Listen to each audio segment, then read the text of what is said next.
반포, 잠실, 강남 엄청 상상하지 못할 정도로 잠겼습니다. 편의점이 아예 그냥 반파됐잖아요. 어쨌든 부동산 투자를 할 때 이런 자연적인 부분을 이제는 많이 고려를 해야만 하지 않을까, 그런 시기가 오지 않았나 그 생각을 합니다.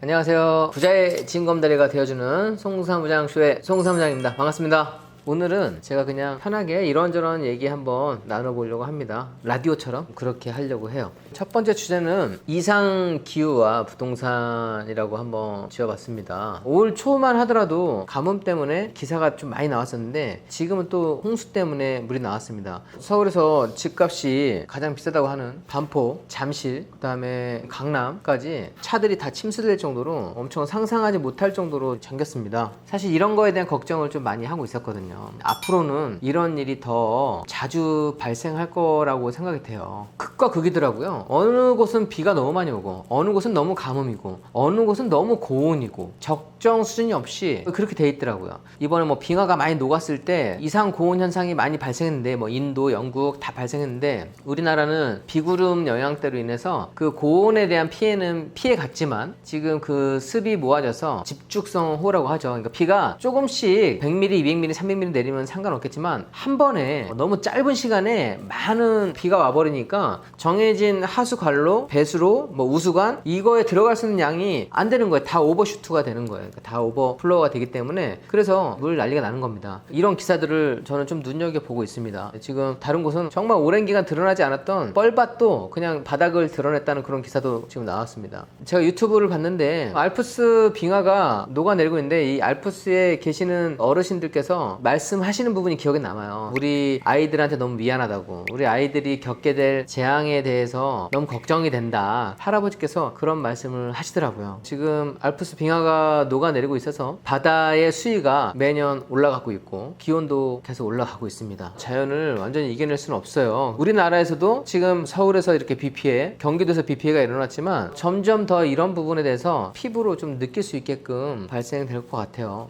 저는 사실 이 기사도 되게 오랫동안 봐왔어요. 동해, 우리 해안이 가장 아름답잖아요. 물색도 되게 좋은 이 동해에서 이렇게 지금 다 쓸려 내려가고 있어요. 그러니까 해변에 모래들이 다 침식되고 있습니다. 아예 2층 자체가 지금 깎이고 있어요. 2층 자체가. 이거는 제가 울진 부동산을 매입했을 때부터 동해 가봤는데 여기가 왜 낭만적이지 않고 갑자기 이렇게 좀 삭막해지지? 이렇게 느끼고 있는데, 그래서 이런데 만약 모텔과 민박 펜션인데, 펜션에도 이 기소 부분 있죠. 건축의 기소 부분이 드러나는 거예요. 저는 오래전부터 사실 이쪽에 있는 부동산은 팔아야 되는 부동산이지 매입해야 되는 부동산이 아니라고 느꼈어요. 오히려 지금은 예전과 달리 명당이 바뀌고 있어요. 이 안쪽으로 들어가야 되고 위치도 더 위로 올라가야만 하는 겁니다.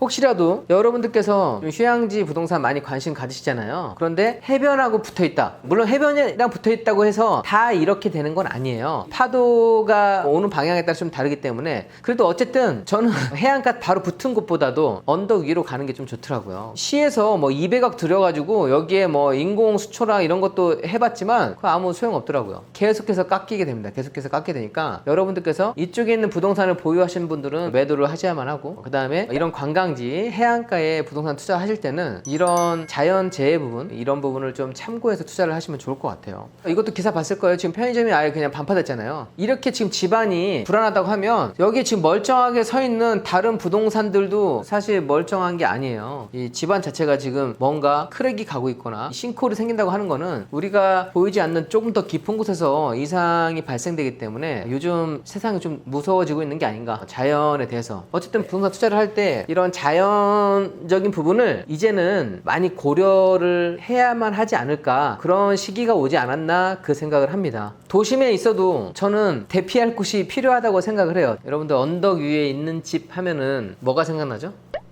낭만포레도 언덕 위에 있죠. 그 다음에 제가 가지고 있는 울진의 아파트도 언덕 위에 있어요. 그리고 산, 요즘 산불이랑 산사태도 되게 많이 나잖아요. 이상고온 때문에. 이런 부분에서도 조금 안전할 수 있는 그런 부분까지 좀 생각하면 좋을 것 같더라고요. 저는 세컨드 땅이나 아니면 세컨드 하우스는 이제는 좀 필요한 시기가 오지 않았나 생각을 합니다. 거의 트렌드가 되지 않을까 생각을 하는데, 제가 이런 부동산을 매입을 할 때 자연환경을 정말 중요하게 생각하는데, 산이 있거나 아니면 계곡이 있거나 해안가 내지는 뷰, 자, 이런 부분을 한 가지라도 좀 갖춘 곳을 산다고 하면 괜찮을 것 같아요. 그리고 제가 좋아하는 건 언덕입니다. 앞으로 물의 양이 국지성 호우뿐만 아니라 홍수 부분에 대해서도 좀 많이 발생할 여지가 있기 때문에, 홍수가 나면은 이번에도 지하층에서도 사망한 가족이 발생했잖아요. 그런데 이런 지대 자체를 약간만 언덕에 있게 되면 그런 부분에서 좀 안전할 수 있지 않을까 생각을 합니다. 그래서 여러분들이 또 부동산을 사시기 전에 기사를 항상 검색하시면 좋겠어요. 이 지역이 침수 지역인지, 그 다음에 뭐 해안 침식이 발생된 지역인지, 매수자 입장에서는 항상 이런 리스크를 검색하시면 좋겠고, 차를 예전에 우리나라 2륜차만 탔는데 저는 4륜차를 탔으면 좋겠어요. 4륜차를 사서 이거를 언제 써먹나 했는데, 작년에만 하더라도 겨울에 눈이 엄청나게 왔을 때가 있고요. 그거를 제가 2번 경험을 했거든요. 그런데 살아가다가 1년이나 2년에 한 번 그런 상황을 겪는다 하더라도 저는 그 옵션 자체가 반드시 좀 필요한 옵션이라고 생각을 합니다. 그래서 여러분들께서도 나중에라도 차를 구입하실 때 나는 맨날 고속도로만 달려 막 이렇게 생각하시지 마시고, 조금 여유가 된다고 하면 4륜 옵션을 선택하시면 좋을 것 같고요. 그 다음에 좀 널찍하게 주차장하고 창고도 만들 수 있는 곳으로 하시면 좋겠고, 이것도 저는 중요하게 생각을 합니다. 지하수, 수도가 어떻게 될지 모르잖아요. 이 가뭄이 되고 하면은. 그래서 저는 지하수가 좀 풍부하게 나오는 곳을 좋아합니다. 혹시라도 상수도가 공급이 잘 안 된다고 하면 지하수가 잘 되는 곳은 좀 안전하기 때문에 그런 것도 해봤습니다.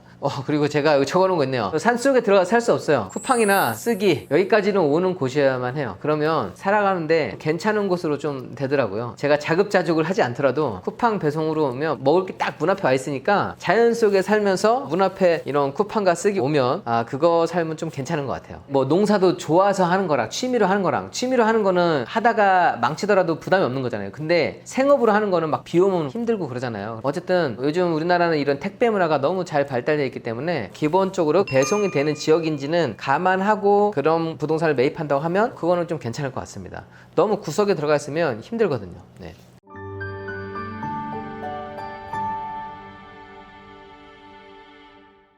지금 제가 매입한 부동산의 관리인한테 전화가 오고 있어요. 지금 어저께도 비 많이 왔다고 전화 왔는데 오늘 뭔가 좀 일이 난 것 같아. 송사무장 쇼 끝나고 전화를 해봐야 될 것 같아. 이번에 제가 좀 임야를 좀 샀거든요. 임야를 사면 또 여러분도 그게 있어요. 지금 제가 이 사진 보여드렸지만, 임야를 사면 안전한가 라고 했는데, 작년에 혹시 기억하실지 모르겠지만 산 사태가 되게 많이 일어났어요. 그러니까 비가 너무 오랫동안 오면 땅이 물러져서 이제 산사태가 나는 거예요. 야, 이제는 자연 속에 살지만 감안해야 될 게 되게 많구나. 제가 작년에 이런 전원주택을 많이 보러 다녔었는데 산 밑에 있는 주택이 있는 거예요. 그게 원래는 되게 편안하고 괜찮은데, 그 집 주인이 먼저 제가 집을 볼 때 하는 얘기가, 여기는 산사태 걱정 안 해도 돼요. 저는 산사태 묻지도 않았는데 산사태 걱정 안 해도 된다고. 아마 주인이 산사태 걱정을 했던 것 같아요, 제가 봤을 때는. 그래서 저는 그 집을 패스를 했고, 딱 집안을 보니까 이게 조금 잘 쓸릴 수도 있겠는데 그 생각이 들더라고요. 그래서 좀 패스했던 기억이 있습니다. 우리가 땅을 사지만 이제는 조금 미래를 내다보면서 기후를 감안한 그런 투자를 하면 좋겠다라는 생각입니다. 여러분들이 만약에 서울이나 여러 지역들이 있지만 나중에 여유가 된다고 하면 이런 시골에 있는 토지, 그 다음에 자연 속에 있는 토지는 작게라도 좀 구입해 두시면 활용 가치가 되게 높아질 거예요. 이제는 이런 토지를 살려고 하는 사람들이 많이 생겨날 거거든요. 예전에 과거에 전원주택이 한번 유행을 했지만 앞으로 유행에 그치는 게 아니라 이게 정말 필요에 의해서 많은 사람들이 좀 찾는 시기가 올 겁니다. 앞으로 우리 교통수단도 많이 바뀌게 되거든요. 지금 현재 아파트에 있는 주거 형태, 이 형태가 지금은 가장 이상적이고 아니면 고급 단독주택이 이상적이었지만, 이 교통수단의 발달로 인해서 한 번 더 이런 좀 부동산에 대해서 변화가 좀 생길 겁니다. 여러분들 보시지 않았어요? 현대에서 미래 자동차 준비 많이 하잖아요. 하늘을 나는 자동차, 그 다음에 뭐 이 전기차로 쭉 가게 되고, 그래서 획일화가 좀 되면서 체계가 되겠지만 말 그대로 이제 도심이 저는 약간 공장 느낌이 나지 않을까 싶어요. 그 도심 속에 살아서 좋은 인프라도 할 수 있지만 그거 외적으로 다른 공간에 대한 욕구가 엄청 커지지 않을까, 그 생각을 하고 있습니다. 그래서 저도 진작부터 저는 하나씩 매입을 하고 있어요. 땅도 매입을 하고 있고, 그런 제가 좀 쉴 수 있는 곳도 매입을 하고 있어요.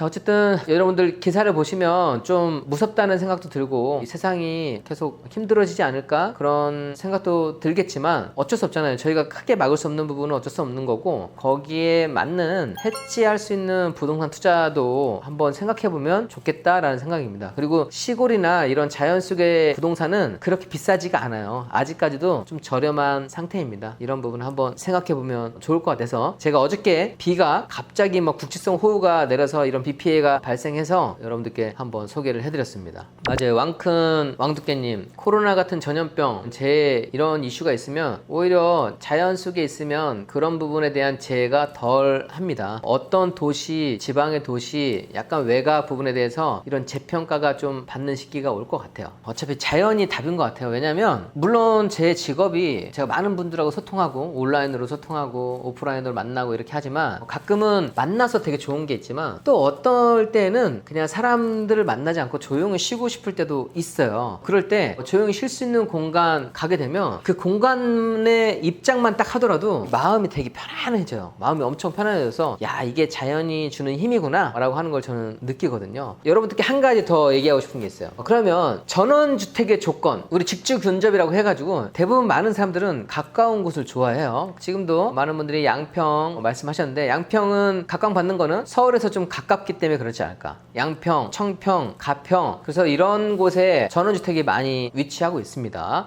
연예인, 부자분들도 거기에 뭐 세컨하우스로 많이 갖고 있는데 저도 처음에는 거기를 찾았어요. 양평이나 청평이나 그쪽으로. 왜냐면 1시간 반. 그런데 제가 한번 갖고 있는 그런 기준이 깨졌던 순간이 있어요. 언제일까요? 바로 겨울이었어요.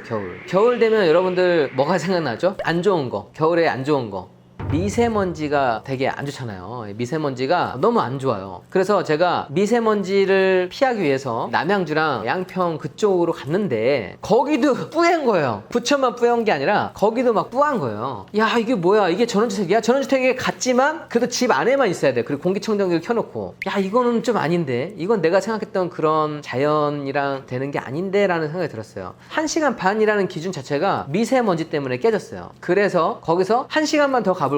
어차피 나온 거 1시간만 더 가볼까? 1시간 더 가서, 맞아요, 도윤 브이로그님, 제가 강원도로 갔어요. 강원도 갔는데 와, 거기는 미세먼지가 없더라고요. 공기가 너무 깨끗해. 그러니까 마스크 벗고 숨을 맘 편히 깊게 들여 마셔도 정말 좀 좋았어가지고 만약에 두 개를 놓고서 선택하라고 하면 강원도를 선택을 하겠다라고 딱 판단했습니다. 사람은 어차피 자기가 쉬기 위해서, 힐링을 하기 위해서 전원주택, 세컨하우스를 갖게 되는데 저는 그렇다고 하면 1시간을 더 투자를 해서 이런 미세먼지 청정지역을 갈 수 있다고 하면 사람들이 기본적으로 갖고 있던 고정관념을 깨고 오히려 청정지역으로 들어가는 게 훨씬 낫지 않을까. 하지만 쿠팡하고 쓱은 배송이 오는, 그러면 완전 좋아요. 그러면 자연과 가깝게 있고 배송까지는 되면 생활하는 데 크게 지장이 없더라고요. 여러분들도 한번 그런 부분 고민해 보시면 좋을 것 같아요. 왜냐면 여기서 대부도 가도 남양주, 양평 이런 데 가더라도 다 미세먼지가 뿌하기 때문에 제가 고속도로를 타고 딱 가다 보면 와, 여기서까지는 못 쫓아오는구나, 그게 딱 느껴져요. 강원도로 갈수록 대부분 산이고